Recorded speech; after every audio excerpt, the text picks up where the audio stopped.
Hello. അപ്പോൾ ഇന്ന് നമുക്കൊരു കല്യാണം കൂടാൻ പോയാലോ? ഇതിരായപ്പോഴാണ് നമ്മൾ വീട്ടിൽ നിന്ന് ഇറങ്ങുന്നത്. ഒരു മണിക്കൂർ യാത്രയുണ്ട്.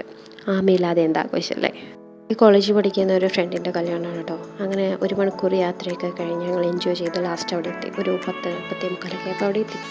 ലേറ്റ് ആയതുകൊണ്ട് തന്നെ രാത്രി ഫുഡൊക്കെ കഴിച്ചപ്പോൾ തന്നെ ഉറങ്ങി. നല്ല ദോശയും ചമ്മന്തിയൊക്കെ ഞങ്ങൾ കഴിച്ചു.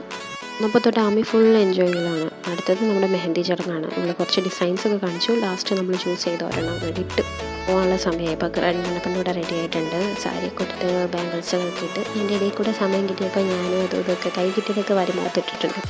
ഈ കൈ നേരത്തെ റെഡി ആയിട്ട് കാറിലൊക്കെ കയറി. അങ്ങനെ ഞങ്ങൾ ലാസ്റ്റ് അവിടെ രജിസ്ട്രേഷൻ ഓഫീസിലെത്തി. അങ്ങനെ അവരെ കോളിംഗ് ബെൽ ചെയ്തപ്പോൾ അവരെ ഇറങ്ങി വന്നു. അവരെ ഇരിക്കാനുള്ള സ്ഥലങ്ങളൊക്കെ കാണിച്ചു. അവരുടെ എൻഗേജ്മെൻറ്റ് പ്രൊസീജിയേഴ്സൊക്കെ നടന്നുകൊണ്ടിരിക്കുന്നു. ഇതാണ് അവരുടെ ഹാള്. ആമി അലമ്പ് തുടങ്ങി പ്രൊസീജിയേഴ്സൊക്കെ കഴിഞ്ഞ് അവിടെ ഫോട്ടോഷൂട്ടൊക്കെ കഴിഞ്ഞ് ഞങ്ങൾ നേരെ വീട്ടിലേക്ക് വിട്ടു. ആ ഫുഡൊക്കെ കഴിച്ച് ഞങ്ങളുടെ കിട്ടും കിടക്കുകയും കണ്ടൊക്കെ കിട്ടി ബാഗിലൊക്കെ ഞങ്ങൾ അവിടെ എല്ലാവരോടും ബായി പറഞ്ഞ് തിരിച്ചു പോന്നു. അമ്മയ്ക്ക് വരാൻ ഒട്ടും ഇഷ്ടമുണ്ടായില്ല കേട്ടോ.